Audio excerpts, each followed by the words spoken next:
what's going on? It's Ash here coming at you today in Clash Royale. Today we're going to do something incredibly new here on the channel. I'm continuing the Will Blow Your Mind series. I'm joined by Carpi, who's widely considered to be the best PEKKA Bridge Spam player inside the entire world, right? So Carpi is the guy that the other pros go and watch when they want to learn how to play PEKKA Bridge Spam. So as you can see by looking at this video, it is over an hour long. We're going to trophy push starting at 7,000 trophies and try to get as high as we can here in the early season. This is a great success when we did it with Igor. We did it with, who else did we do it with? Lemon Tree, and we did it with Kid.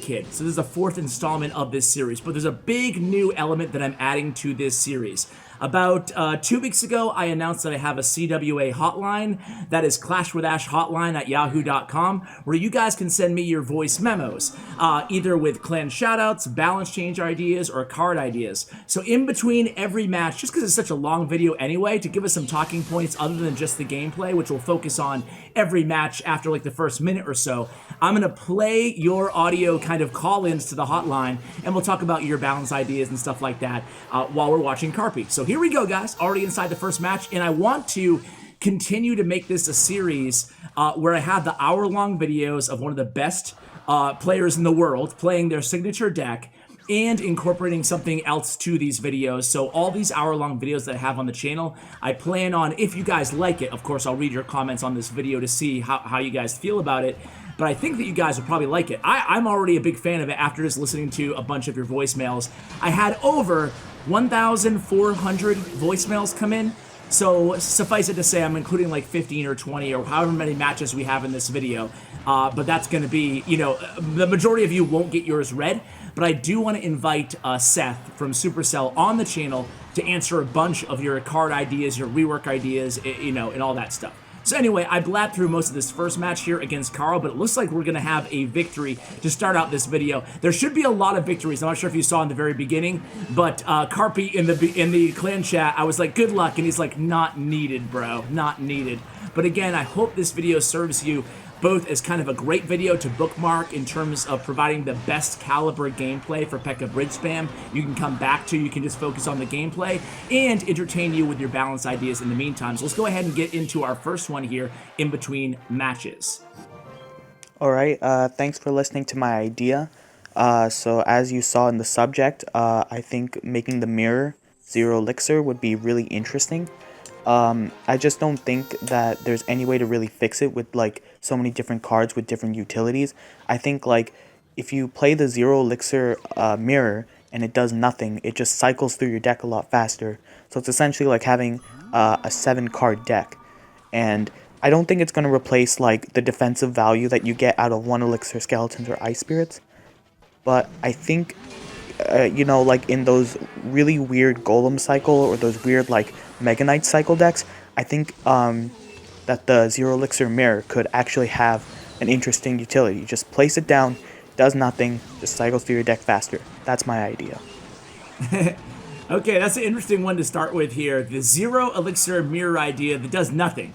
I'm not a fan of a card doing absolutely nothing, right? It's just a purely a cycle card. So I don't know. I mean, I agree with the caller that the mirror needs a rework, but I don't think we should have a card that does nothing. I'm still, you know, 3 years later, I'm still a big fan of my 0 elixir cannibalize idea, where it costs 0 elixir, you gain 1 elixir by playing the card that costs 0 elixir, so you manufacture 1 elixir, and then you do damage to your lowest HP tower in exchange. It's kind of one of those, you know, cannibalize, it's the name. So I like the idea of a 0 elixir card. I'm just not sure a 0 elixir mirror that does nothing is the answer there, but I like where his head's at in terms of, you know, thinking about new uses for the mirror. Let me know if you guys have any other ideas. But anyway, here we go. We're going against a balloon cycle here, and you can see that Carpi just able to defend, getting a ton of value out of the E-Wiz and the minions, obviously, our 2 main air counters in this deck. Obviously, we have Poison too, but that's not going to help us against balloon decks. We need that Fireball for balloon decks. But it looks like, ooh, that counterattack almost got that bandit to the tower. Actually, we will get the bandit to the tower and the E-Wiz. That might take this tower down. 666, make it 386, and make it tower down. And one more hit. There it is. So, nice start here to this balloon cycle, just playing things rather passively in the first minute, and then kind of concentrating on defending and counterattacking with the bandit / battle ram at the bridge. So here we go. It's going to be a Royal Ghost in the right lane. We have a bomb tower set up by the opponent, mini P.E.K.K.A down the right. We have a big P.E.K.K.A down on the left. Here comes a balloon coming in the right as well. Snowball comes in, but we have Zap. Oh yeah, we have Zap in hand. Zap's going to, it does get one hit, but only 28, 27, 26 seconds remaining here in this match. We're still applying pressure though. You can see that bandit using the left lane, focusing the opponent on using their elixir on defense rather than going all out on one big final balloon push. But we know it's coming, and here it comes. It's gonna be a mini P.E.K.K.A. We have a P.E.K.K.A down. 9, 8, 7 seconds remaining. We have E-Wiz, we have Zap, we got everything that we need. That's another victory for Carpi. One of many here in this video. Let's go to the next voicemail. What's going on, Ash? This is Bren Thompson. What do you think, and I don't know if this is even possible or how hard this would be to implement, if they had a mode inside of Clash Royale that was basically a testing mode? Not as potent maybe as a developer's build, but maybe if they had some balance change ideas where they could have a mode that when you click on the mode, you battle with these new balance adjustments that they have made to see if maybe the community likes them or not. Kind of a general concept, just wanted to get your opinions on it. Yeah, that's actually a pretty good idea, right? They actually, Clash Royale uses a player test pool to test out all their balance changes. Nobody knows the identity of these players. They're not pro players. They tried that, didn't really work out. But they just have a bunch. This is the reason why they didn't do the wizard change, because the test pool of players did not like the new 4 elixir wizard. So they have a group. It'd be really cool if everybody could kind of take part in that inside the game as like a testing the next balance changes to see what people thought about it. I'm not sure if that would be beneficial or possible, but it's a good question for Seth next time that we talk to him. Could we incorporate some balance change testing in the game itself, or to a select group within the game itself? That'd be interesting to kind of test out. It's not a bad idea. I'm not sure how possible it is, in terms of the system they have now versus whether it would be beneficial to do this as well. So we're going against an interesting Golem deck here in our third match of this video. Golem Lightning Mini P.E.K.K.A with the Goblin Hut. Now, a lot of people are trying out the Goblin Hut. Goblin Hut in yesterday's video, by the way, didn't even have the spawned spear goblins yet, so it's even more viable than it was in that video. But Goblin Hut's definitely back in the meta, just with those Death 3 spear goblins, definitely making a huge difference. I see it in a lot of graveyard decks right now. I see it in minor poison decks. I also see it in, here we are in a Golem deck. So we go minions way in the back, and a Golem is played by the opponent, crossing over into double elixir time. So let's see what we can do. We go pressure in the left lane. Minions survive, even though Baby D is in hand for the opponent. Oh, we force a NATO. So, 7 elixir out of the opponent's hand just to stop that push is going to allow our P.E.K.K.A in the right, along with Poison, along with E-Wiz, to really take care of that Golem push without any damage. Lightning does come down, though. It's okay. Poison's going to do work, take care of the bats. Oh! The bats stay alive, forcing a Zap out of our hand. That was unfortunate. So a damage advantage with 28 seconds left here for the opponent, guys. Here comes that bar barrel down. We're ready with the minions. Notice how he's ready with those minions right as the bar barrel is dropped. It's going to mitigate some damage here, or take the baby dragon's health way, way low. 14:53 remaining. We go with a battle ram way in the back in the opposite lane because that Goblin Hut is there to defend. We go with a poison. We want to get rid of that Goblin Hut.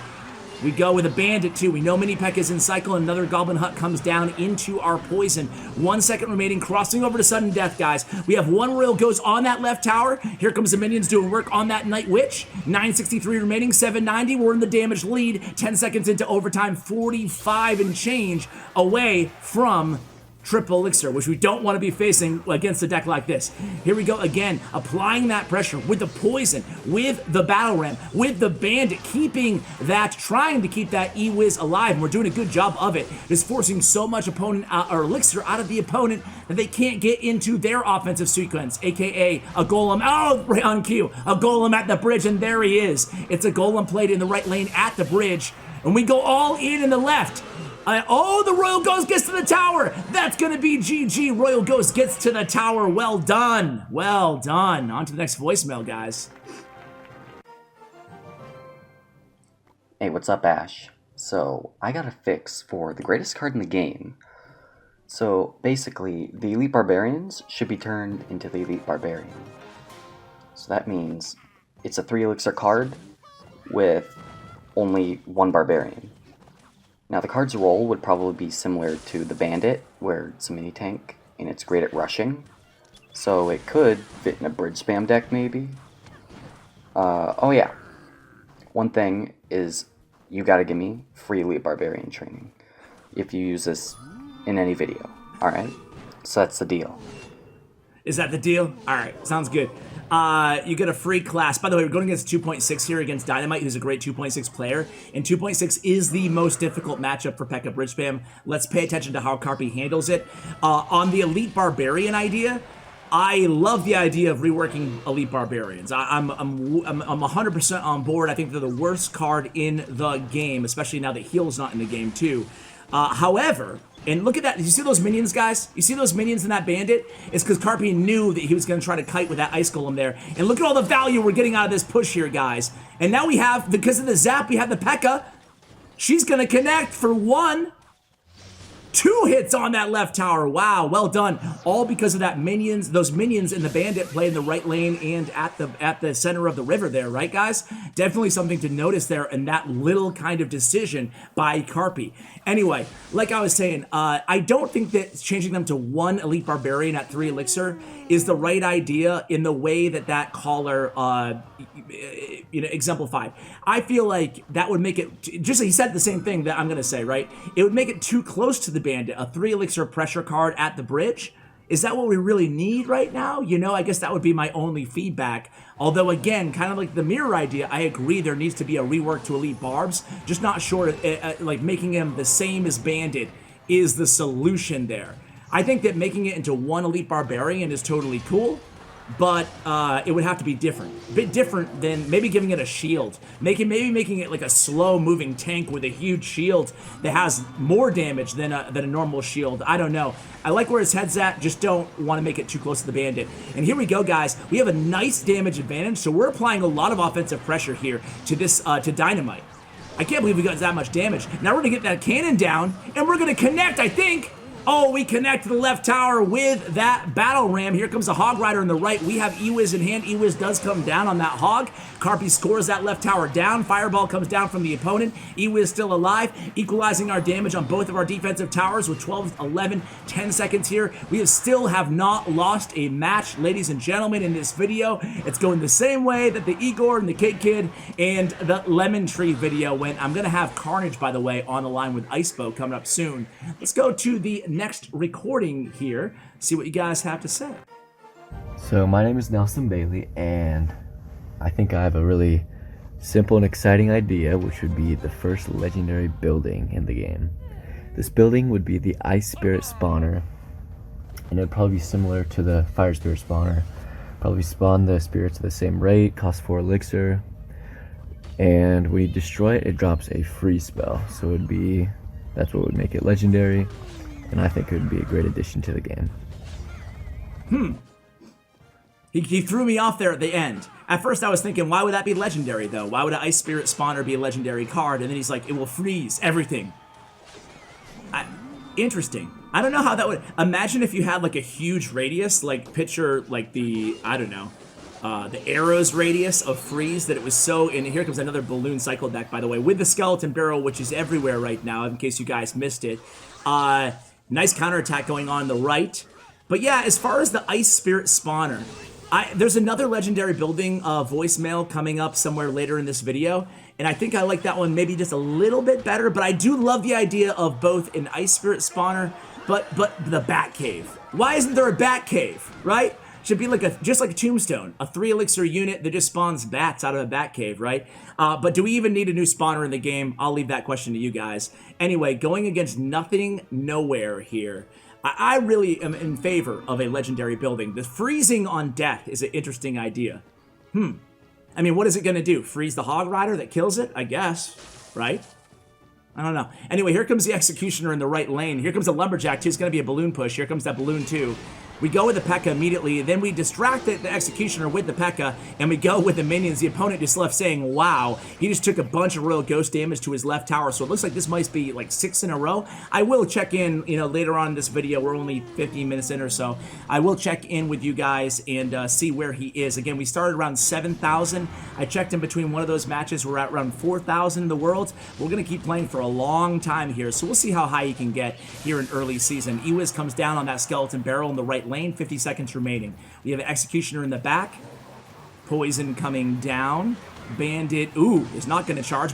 Surprise Barbarians there at the bridge. We go with the Royal Ghost to take care of those Barbarians, and again, distracting that Freeze comes down, distracting that Executioner. We go with the Ewiz as well. Snowball comes down.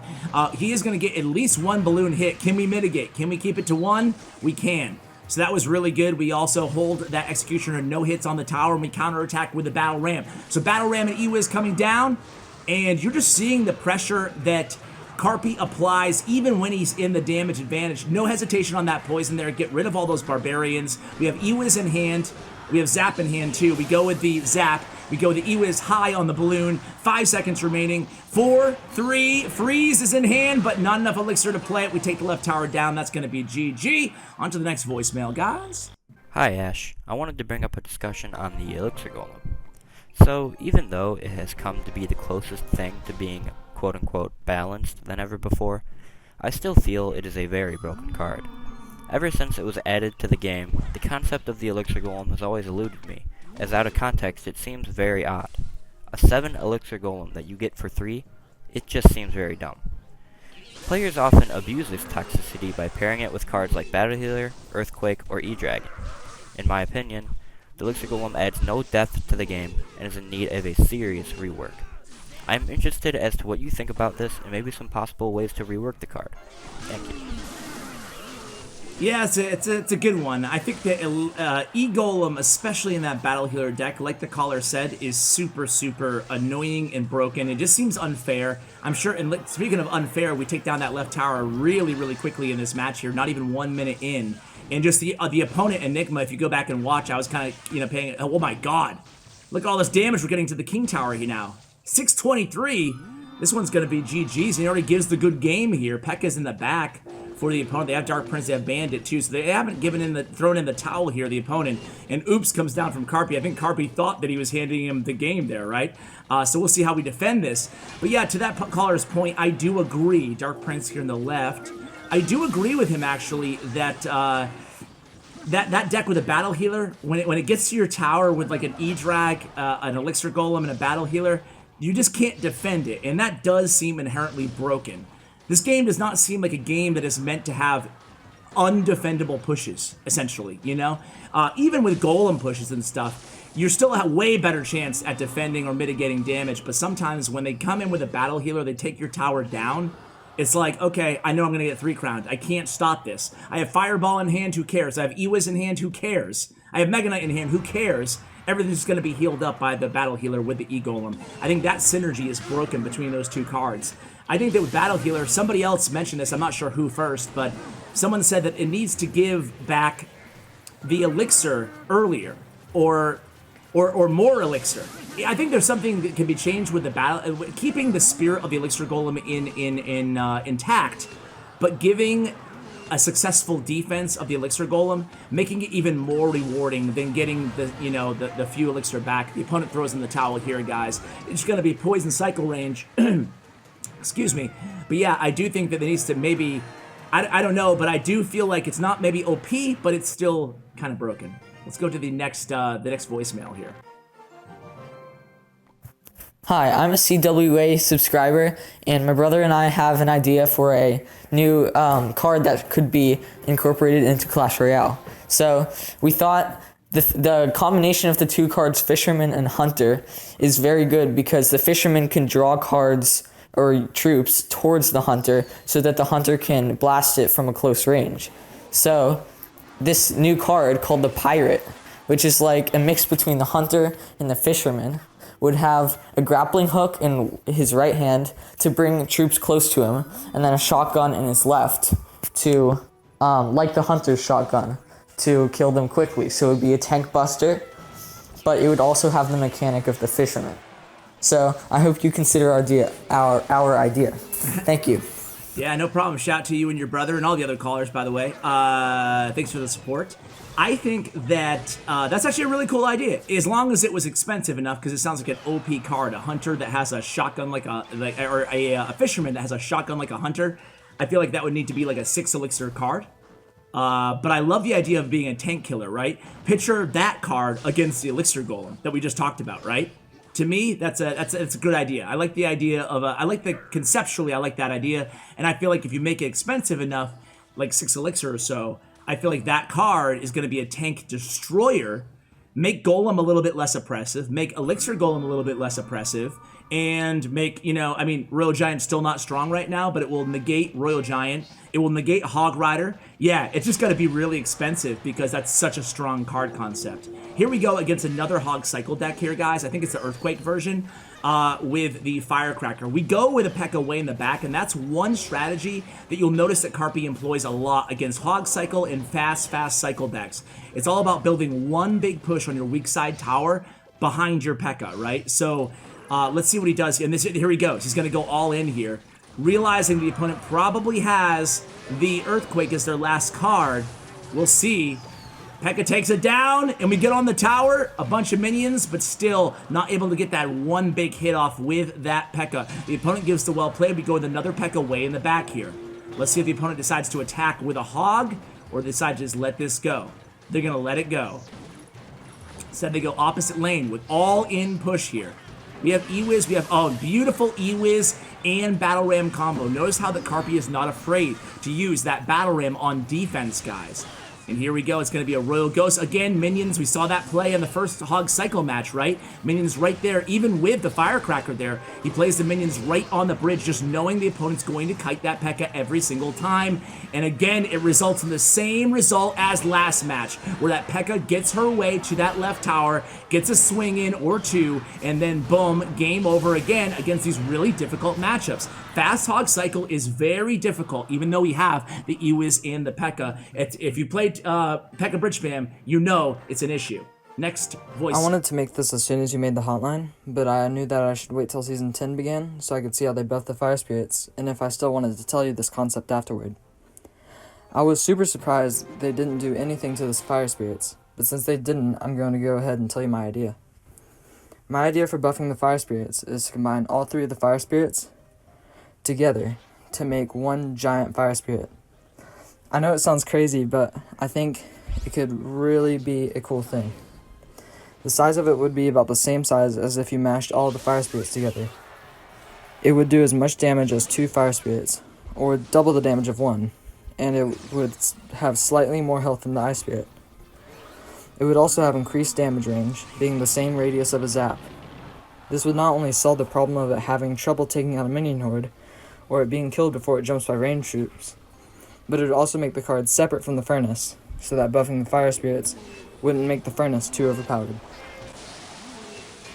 Alright, we're going against a Sparky E-Golem matchup, and this seems awful. Let's see if our P.E.K.K.A can survive, and she does. That was huge there, that the P.E.K.K.A was able to survive against that mini P.E.K.K.A, and, but still, we might lose this tower anyway. That's the Elixir Golem for you guys, right? Okay, we play that E-Wiz there, and now we're going to go counterattack.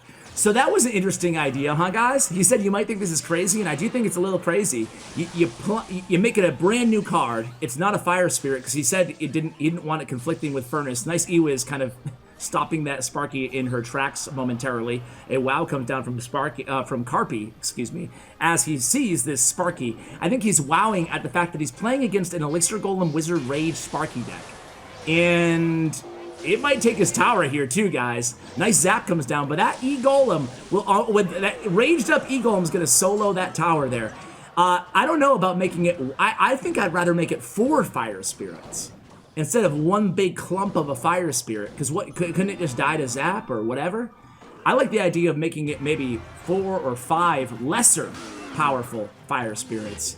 That way you can split them and give a little bit more versatility.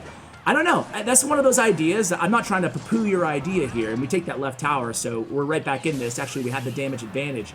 Let me know what you think of that idea. Maybe I'm missing something on the versatility of a stronger 1 Fire Spirit card, you know?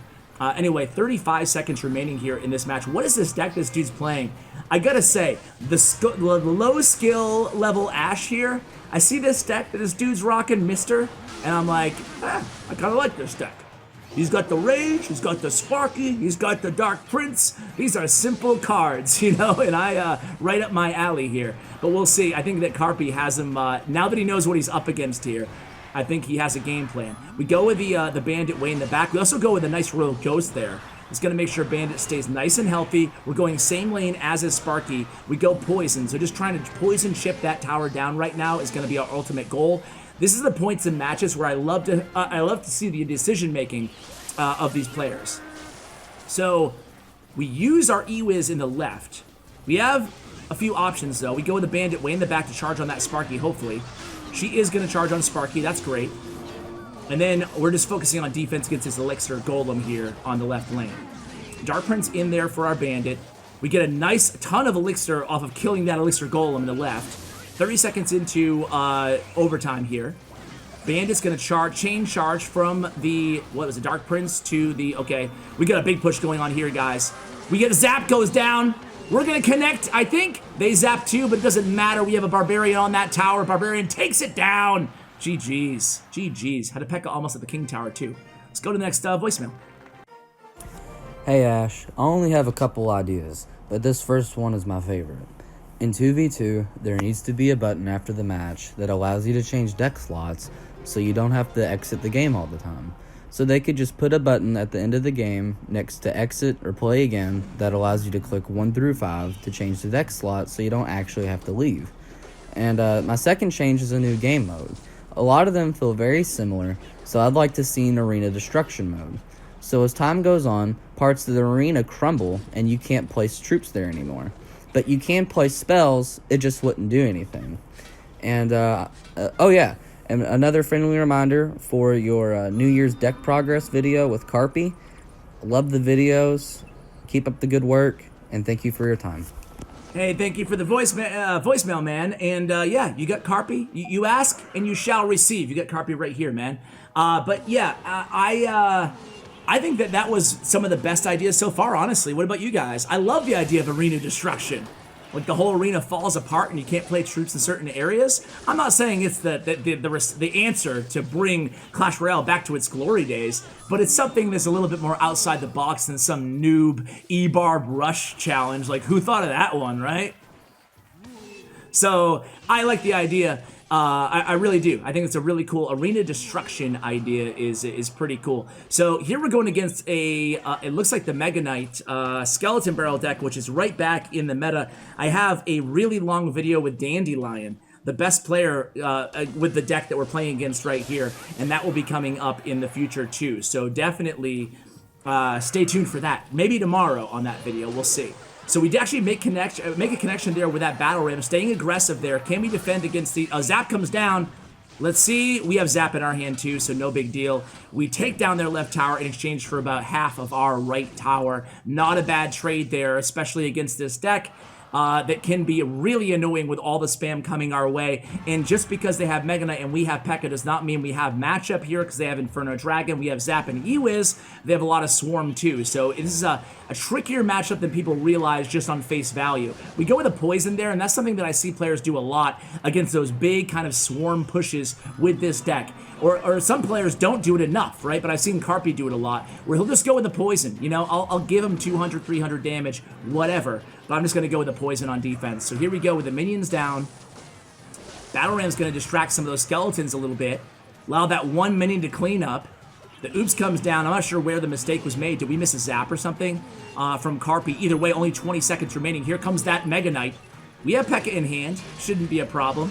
We have Zap in hand. Shouldn't be an issue, I believe. Do we have Zap in hand? Well, they use Zap. Okay, we have E-Wiz. E-Wiz takes care of it. I was like, what is going on this left lane here, guys? But another victory, dude. We have not, and another Poison comes down. We have not lost one match so far, almost halfway through this video. Dude, Carpi, living up to your name, man. Here we go with the next voicemail. Yo, Ash, this is your guy Vamp here, and I just wanted to talk about the new balance changes, especially the Magic Archer, because I use it in my go-to deck, and I've been playing the game for like 4 years now, but I recently made a new account in the past year because I needed a new revamp of a deck, and I discovered one that I can use throughout the game, on ladder especially. And I think this new decrease in the Magic Archer's targeting range is going to be quite difficult for us players who play with the Magic Archer, because now it's going to be new techniques that we have to going to learn on placement for the Magic Archer, where it will be most efficient. And I just think that it's going to be a tough balance update for us, but we will get through this, man. So yeah, thanks. Dude, we will get through it. It's cool, man. You're gonna be okay. We're going against another PEKKA Bridge spam deck here, by the way, guys, against Arctic PEKKA, who's a really, really, really good player. We faced him many times during the channel, so this ought to be a really good match. And by the way, that last guy, too, he mentioned the deck selection after 2v2. I actually think that's a great idea. What about you guys? If it's possible, that'd be an amazing idea, quality of life improvement to add. This guy's worried about Magic Archer. So are you guys. I put out a Twitter poll, got about 10,000 votes on it, and 55% of you guys think that Magic Archer is now dead. 45% of you guys think that Magic Archer is going to be just fine. So I think it's just going to take some adjustment. Some players will adjust and still feel like he's serviceable. Other players, like the caller there, are going to be more pessimistic about things and have to make a substitution, maybe put a Musketeer back in their deck. So I think that's one of those I don't have a strong opinion on. I don't play Magic Archer in my main decks. So yeah, I'm going to have to defer to the pros. Most pros say they won't be using Magic Archer anymore. However, a lot of players, even yesterday's video, said that they don't see the change as being that dramatic.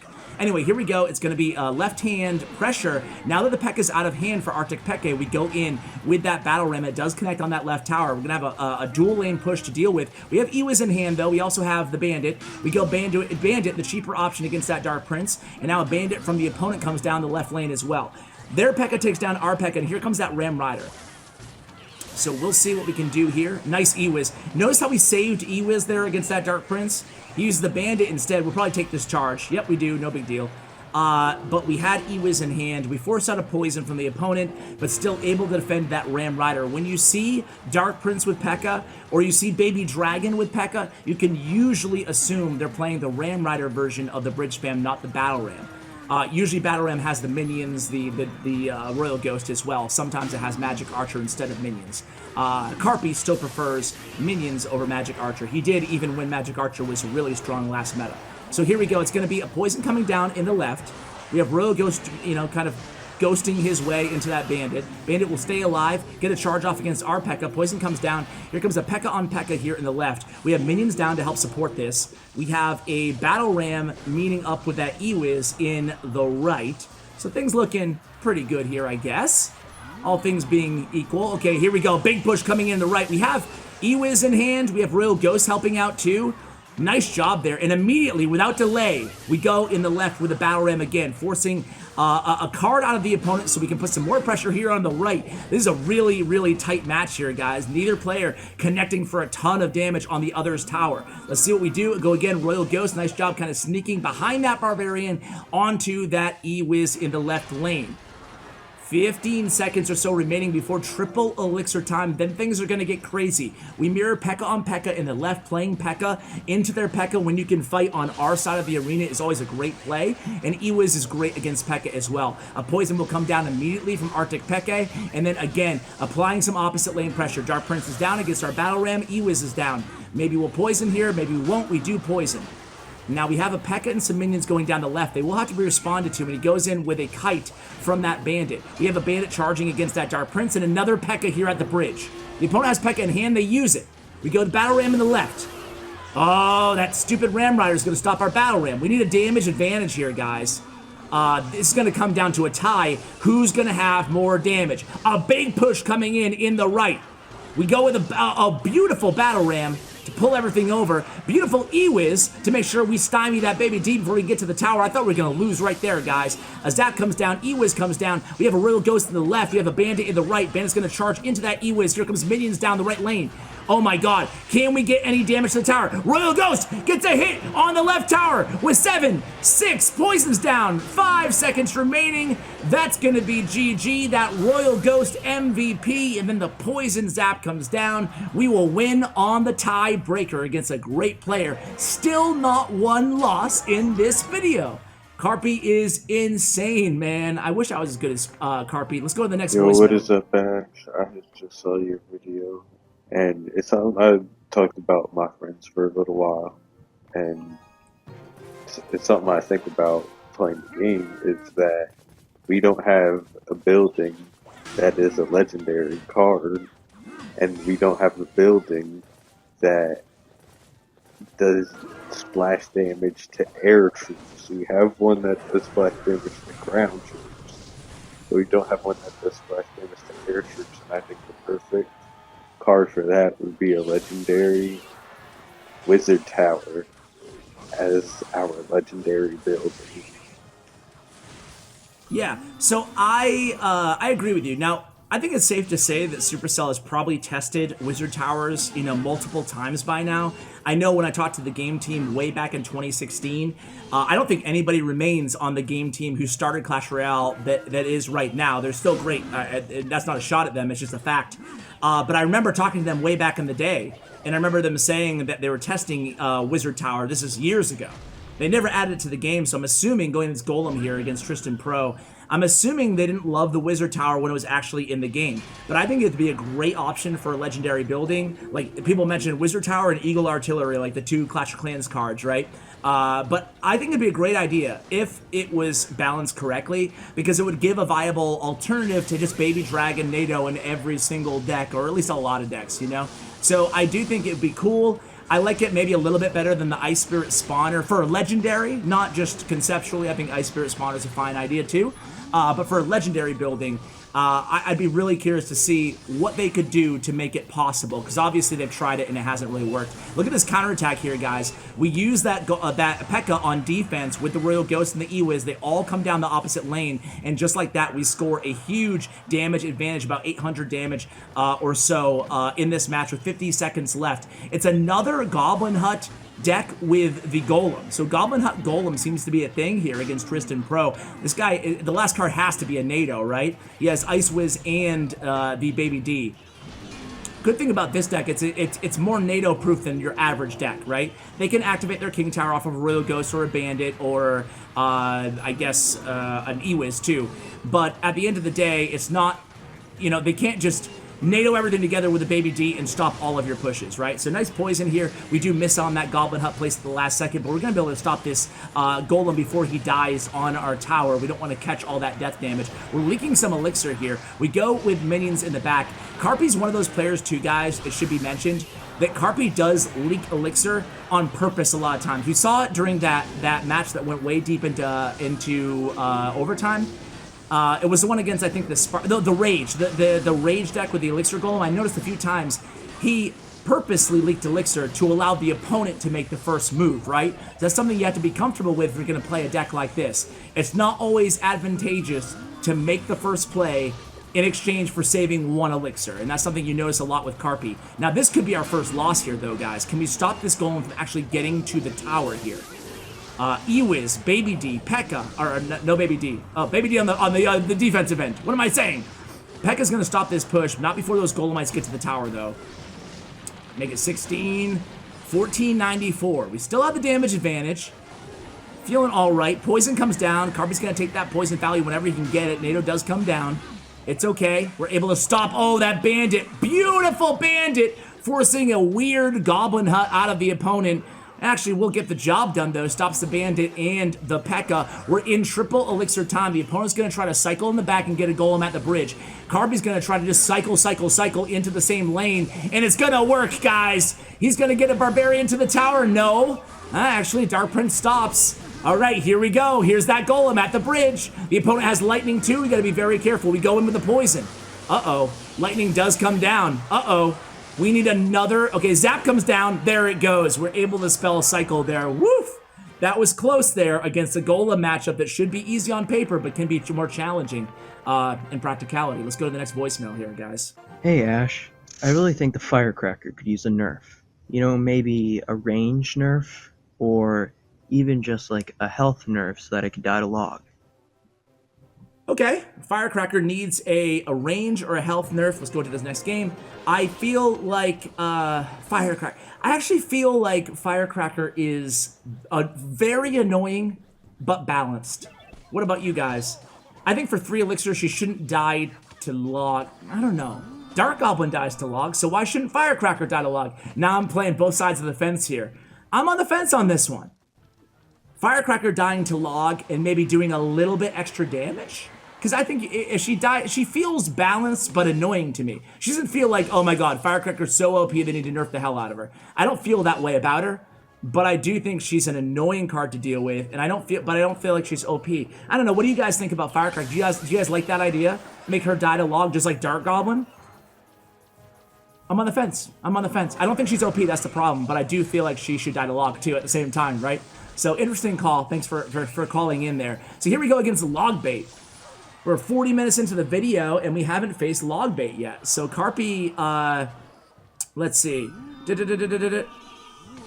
Carpi said, do you want me to go to #1 in the world? Sure. Sure, go to #1. We use a P.E.K.K.A there on defense against the Goblin Barrel. Meanwhile, look at our Royal Ghost guys hammering his sword against that right tower. Did that come out right? We have a P.E.K.K.A here in the left halfway through this match against El Talmanu. By the way, guys, a lot of voicemails that I checked out too were really long. I'm not going to include any of the long ones here because I want to keep them concise. That way we can, you know, make the majority of this video about the gameplay and just give us kind of talking points just to kind of discuss and hear from you guys throughout the video. But it's mainly to be about a Carpi and his gameplay. So I couldn't play like a 3-minute long voicemail. But look at this, guys. Look at this, able to break through the Inferno Tower. El Talmanu is just yawning his way through this one. It's gonna be, dude, this guy's insane, man. Carpi, that is. Notice how he used even the P.E.K.K.A on defense there, knowing that he had the elixir advantage, wasn't afraid to cash that in. He goes with a, oh, our first guy, this is the first guy who's given up here. And oh man, he just can't stop yawning. He gives the good luck, good luck, good luck, good luck. He can sense the frustration from El Talmanu. Dude, you just ran up against the best, I was gonna say Sparky, the best PEKKA Bridge spam player in the game, man. No shame in that. Let's go to the next voicemail, guys. Hey Ash, I feel like Skeleton Barrel is really bad. Like only deck it works in is Mortar Bait, Mega Knight Bait. So maybe increase its death damage.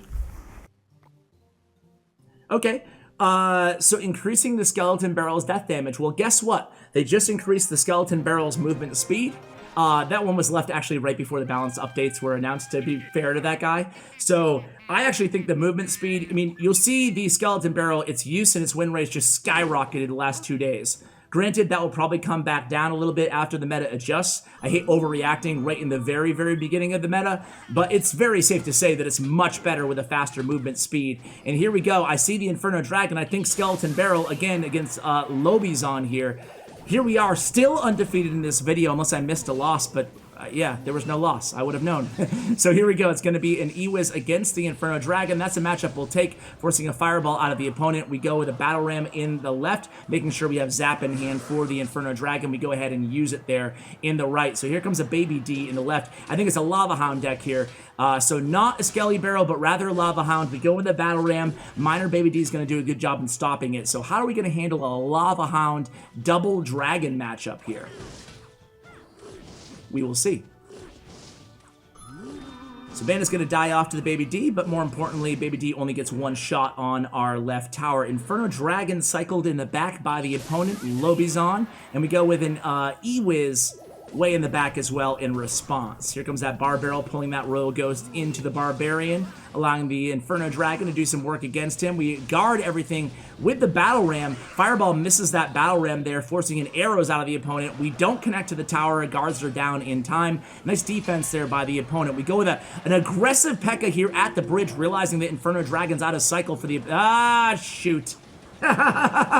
This is why I am not a pro player. But hey, we did have Zap in hand, so we knew that the Inferno Dragon wasn't cycle, but we used the Zap. We had Zap in hand, ensuring our P.E.K.K.A we get a couple hits on the left tower. Ooh, that one sucks. That's how you know these are live. when I'm like, yeah, we know he has no Inferno Dragon in hand, guys. We are A-okay, good to go. And then, boom, Inferno Dragon. He was able to cycle to it quickly enough. 686 there remaining on the left tower. Here comes the Lava Hound. We give the early good game. I don't like that, Carpi. I don't like that, but he's confident. Notice how he went aggressively when the Inferno Dragon was played with the P.E.K.K.A push. They missed the kite there on those guards. They're not happy about it. We go in with the poison. Can we defend here? We take that left tower down, 34 seconds remaining. It's a big push coming in here, though. We need a zap on that Inferno D, and zap does come down. Now, Wizard's gonna die. We have 3 dragons hammering away at that P.E.K.K.A, and here it comes. Guards coming down as well. This is gonna be difficult to stop here. Poison comes down, but it's not going to be enough. We're going to lose that right tower, guys. This one far from over, ladies and gentlemen. 8 seconds remaining. It's going to go to sudden death. We go with a bandit there. She's going to divert her way onto the barbarian and then onto the miner. We get that E-Wiz on the tower. 12-13 remaining. Here we go, guys. Sudden death overtime. Baby D in the back by the opponent. We have Royal Ghost reloading the right for us. Lava Hound in the pocket. Holy crap. No way. Was that the curse of Carpi saying GG early? Our only loss in this video? Can we get this battle ram to connect? We can! 443. Miners down from the opponent. Poison's down on defense for us. That's 2 dragons in the pocket. 2 baby Ds. One of them gets to the tower. Here we go. We get it done. Carpi pulls it off. It was close for a second there, but we pull it off. Let's go to the next voice mail, guys. Hey Ash, I just got a simple rework for the bomber. I'm thinking give it a little bit less splash damage, and upon death, instead of dropping a bomb, just exploding instantly to kill only small units like bats and skeletons. So then maybe spear goblins and minions can come back into the meta a little bit more. Okay, a lot of people, it feels like the bomber should have some sort of death damage or a bomb, right? I mean, he is the bomber after all. He throws a bomb. Why not have a bomb on his person, on his skeleton at the end, right? I'm in favor of that idea. Bomber's now viable in that one golem deck that runs bomber and in Arena 2 or whatever it is, you know? So I feel like the bomber could get either death damage or drop a small bomb, like a small version of the balloon bomb or the bomb tower bomb. Certainly not the giant skeleton bomb, but just kind of make all those bomb-carrying skeletons the same. So, and the wall breakers too, they destroy themselves on impact. So whether it's a destroying kamikaze wall breaker type bomber or drops a smaller bomb that kills splash units, I'm okay with either way. I would like to see bomber get a little buff. So I actually agree with that caller. What about you guys? Going against 3 Musketeers for the first time this video. And we immediately poison that pump. We have Royal Ghost is not going to stop that battle ram from connecting, though, in the left lane. 3 Musketeers are back, you know? They're back. They're not like they used to be, super oppressive meta changing, but they're definitely viable. So here we go. It's going to be E-Wiz there against Dark Prince. What are we going to do here in this situation? We wait for the opponent to act first. They go with a bandit, so we go battle ram, same lane. They're going to drop that hunter. Do we poison here? No, we just zap. I want to see what he does with poison. Obviously, we're going to be poisoning pumps, but how often are we going to be keeping it for 3 Musketeers too? We go with the, that's going to be a connection there. It's okay, we're able to mitigate the damage for the most part. 1824, we need to get rid of this hunter before he point blank shoots that P.E.K.K.A in the face, which he did. Here comes 3 Muskies, we're definitely going to poison this. Poison comes down, encapsulating all 3 of those Musketeers. Still pretty healthy, though. Let's see what the opponent does here. Decides to go all left lane. There's 6 elixir left. Looks like he's just going to go bandit here in the left. That should be easy defense for us. Nice zap taking care of that Musketeer, too, by Carpi. Now we're going to counterattack. We have the Royal Ghost in the lead. We have Battle Ram. We have the Bandit. Everybody's going to make their way to the Hunter. Hunter's down. Notice how we overloaded that bridge there, knowing the opponent had both Hunter and Dark Prince in hand, knowing that if we didn't take care of them on the offensive end, we were going to have to deal with those cards on the defensive end coming in the counterattack. So here we go again with the E-Wiz, and here comes a Battle Ram applying some pressure is the opponent. We have Zap in hand, we have Royal Ghost in hand. So here we go in the left. Gonna take some damage, equalizing damage on our defensive towers, that's totally fine. And Hunter stays pretty healthy in the left. They're going to go with the Battle Ram, going to go with an attack here. We have Royale goes back in hand, I think. Let's see what we're going to go with. We have P.E.K.K.A too. Not even going to play around here, guys. We go with the P.E.K.K.A E-Wiz in the left. Here comes Three Musketeers again, split from the opponent. Now we can go all in the left here, guys.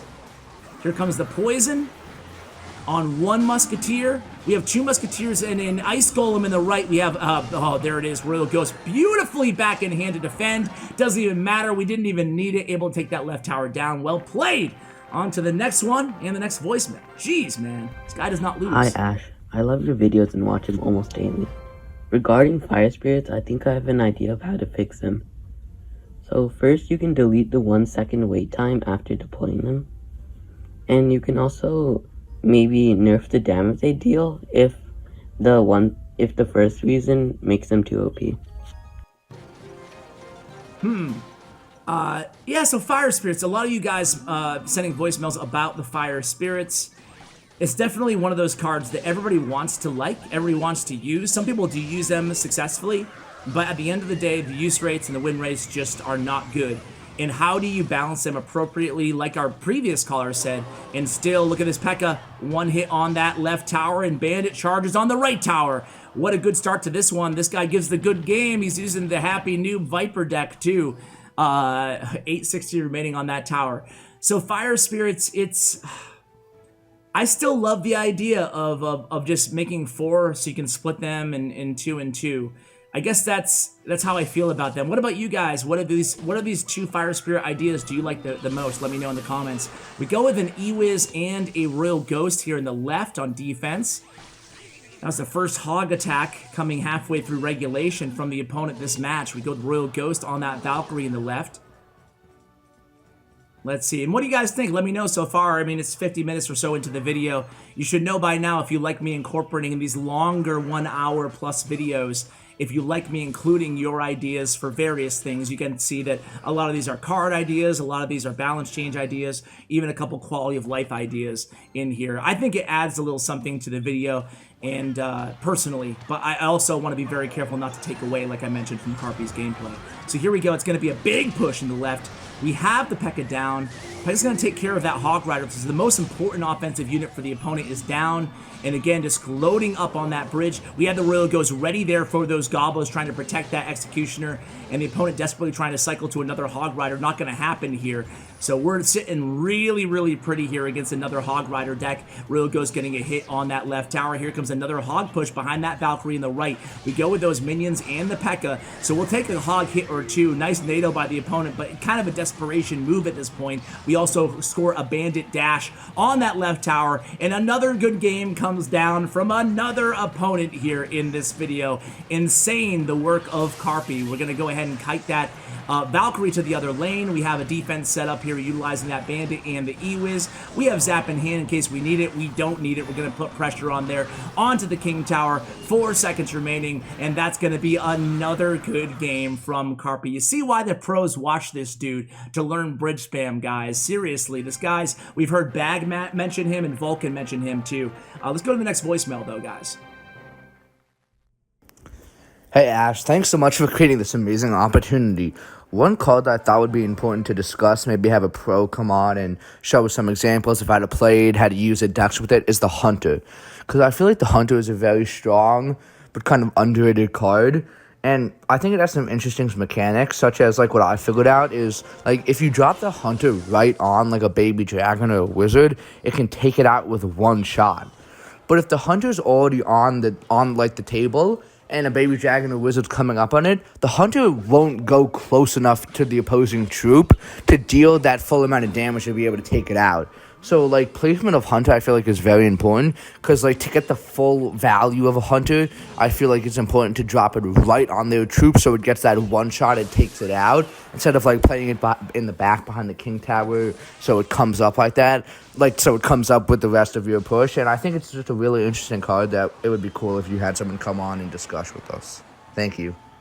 No problem. Thanks for calling in, guys. You guys have been great. Everybody who's called in so far, and every voicemail that I listened to, even the ones that I didn't include, have been, like, incredibly articulate and just, like, well thought out and well spoken. So thank you guys.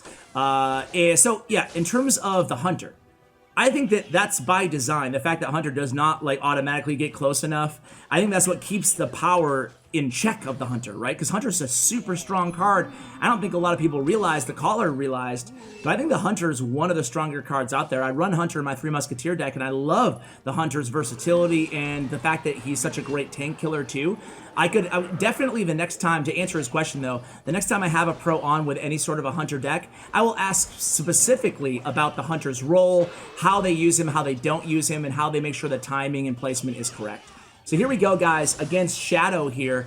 Shadow, the Romanian pro who I've had on this channel on voice just last week. One of my favorite players out there. He's playing a new Skeleton Barrel deck here, guys. Skeleton Barrel, again, is there. It's around, guys. It's in the Clash Royale zeitgeist again.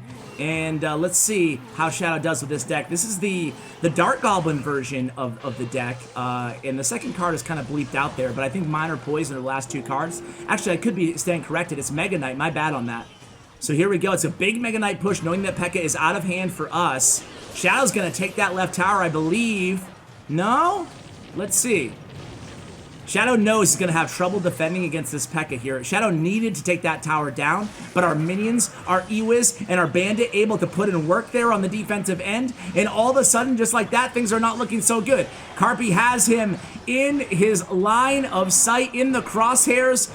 We are desperation. Goblin Barrel coming down for Shadow. 1 second remaining, and tower falls there. Carpi gets another one. There it goes. All right, guys, that was a fast match, too. Good God. Let's go to the next. CWA, my name's Abdullah, and I want to talk about trade tokens.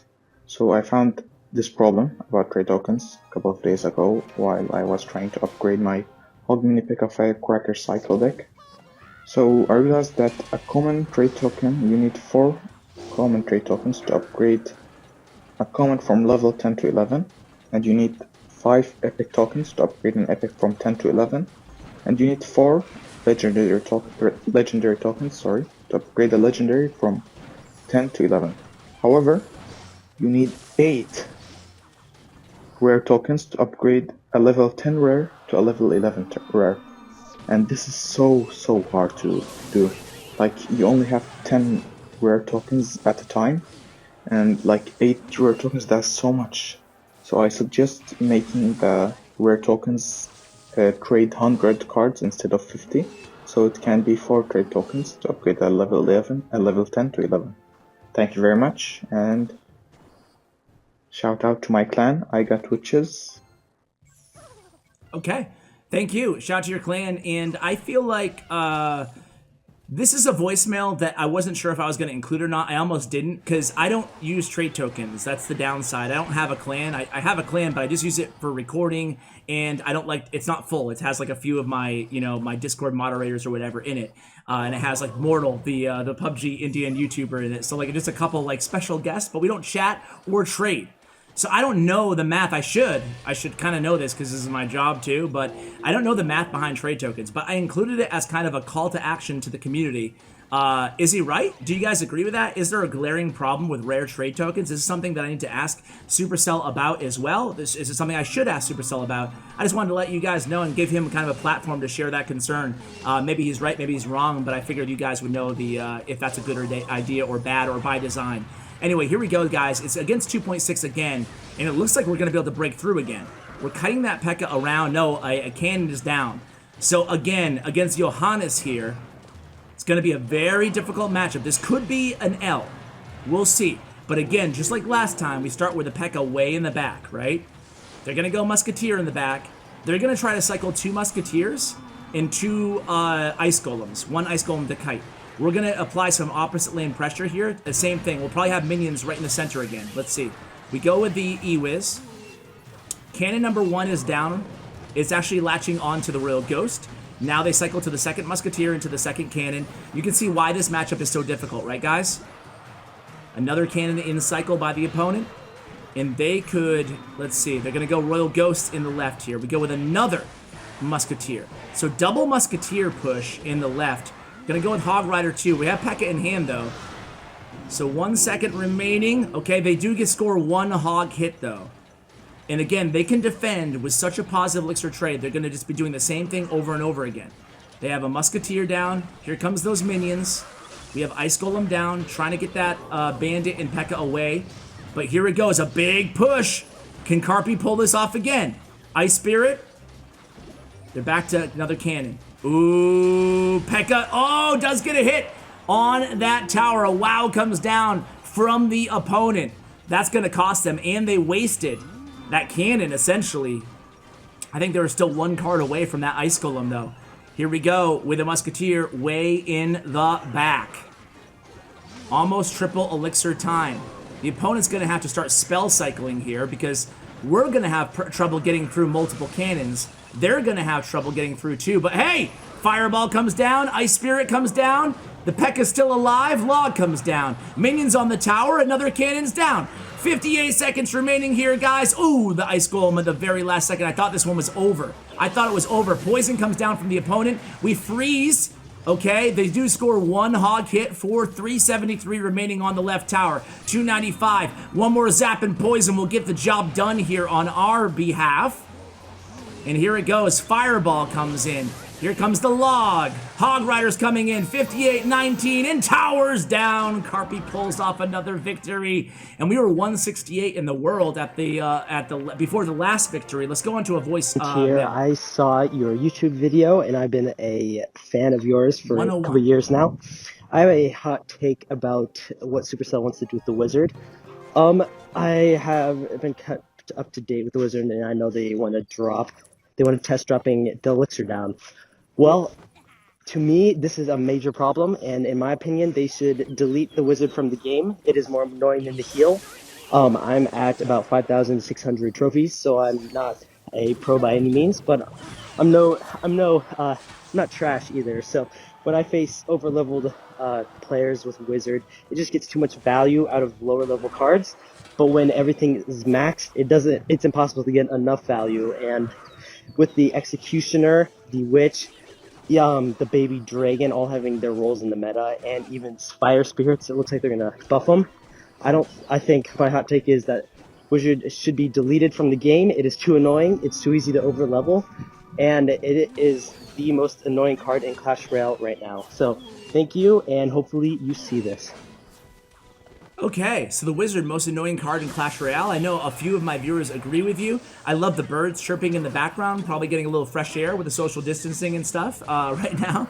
So, yeah, I feel like the Wizard, they didn't change it to 4 elixirs. That's the good news, right? So nothing to worry about there. It didn't work out. That's good. I feel like I hear the same, and this is going to be towered down again. And a good game comes down again. Are you kidding me, dude? This guy just doesn't lose, apparently, huh? Apparently, he brought his A game on this video. I feel like Wizard's a tricky card. It's still annoying when overleveled. Just in the same way that, like, you know, I don't know. Elite Barbarians are annoying when overleveled. But that doesn't mean to me that it needs a nerf. I mean, Wizard never gets played. It's one of the least used cards at tournament level standard, where this game is, you know, perfectly balanced, or very, very close to better balanced, I guess, right? So I don't know. It's a challenging card to balance because it's so annoying when overleveled. I think the opponent has given up here. Maybe? No. Doesn't look like it. But anyway, yeah, I don't know. I don't know on Wizard, guys. I don't know on Wizard. I agree with you that it's really an annoying card when overleveled. The opponent going all out here in the right. Zap comes down. That's going to mitigate everything there. Mega Knight hammering away on our E-Wiz, but minions are doing good work on the Mega Knight. And here we go. The opponent really has one more shot to get something going here in the left. Probably going to go with a big Wall Breakers minor push. Okay, on the right they're going to go. Here it goes. Here's the bats. They need those Wall Breakers. They should be going in with a lot of Wall Breakers here because we don't have that log or anything in our deck, you know? But anyway, we do connect to the left tower. There's the Wall Breakers, but it's going to be a little bit too little, too late. One does connect there. 1839. And there we go again. We are top 100 in the world. Let's go ahead and check. We are over an hour here in this video, as promised, guys. Let's go ahead and check to see where we are, right? Hey Ash, number 1, E-buffs rework. And make them really slow. And make them 5 elixir so they can die to poison but not to fireball. And nerf the health a lot, a lot. And buff little bit the damage. So you can compare them to like Rascal. Number 2, shout out to my clan Pak Pro team and Evolve Esports. And my IG is at Daniel QAZI. Number 3, Ash, can I be in your vid anytime soon? I'm a 14-year-old beast. I have 19 wins and 6.8k is my best. Hope I'll get 7k in this season. Bye, Ash. Take care. All right, take care, man. Shout out to my Pakistani viewers out there. You're a 14-year-old beast. Shout out to your clans. And about getting on the channel, I'm always down for new guests. I try to bring new guests on the channel as frequently as I can, you know, especially when someone's having success with like a brand new meta deck or an off meta deck, or just have like a really profound achievement they want to share. So that's kind of what I look for here in terms of decks. In terms of meta decks, like old school meta decks, I usually keep to the best players in the game at them, you know, like Carpi, for example, because that's what I kind of made my channel around, honestly. You know, I built my channel around having like the best players with a given archetype coming on. That doesn't mean that I'm not introducing new players, like Qasim in 2 videos ago, getting new players here on the channel. As far as Elite Barbarians, bring it to 5 elixir for the Elite Barbarians, and then just reducing their damage. I feel like you might just find yourself with the same problem that we have right now. A 5 elixir card that's still sucky, you know what I'm saying? It just to me, it's all about what they decide to do with the stats, you know? Like, if they end up buffing it quite a bit, and this is a big counter push here, guys. Oh my god. There it goes. That's going to be tower down. Pekka's healthy on the tower. Right tower's down, guys. I think this is going to be the last match of the video, too. We're pushing for a long time here. You guys have a lot of gameplay to study for PEKKA Bridge spam. But yeah, I don't want to call it too early. There's plenty of time left, but it's that new Minor Poison deck with Dark Goblin.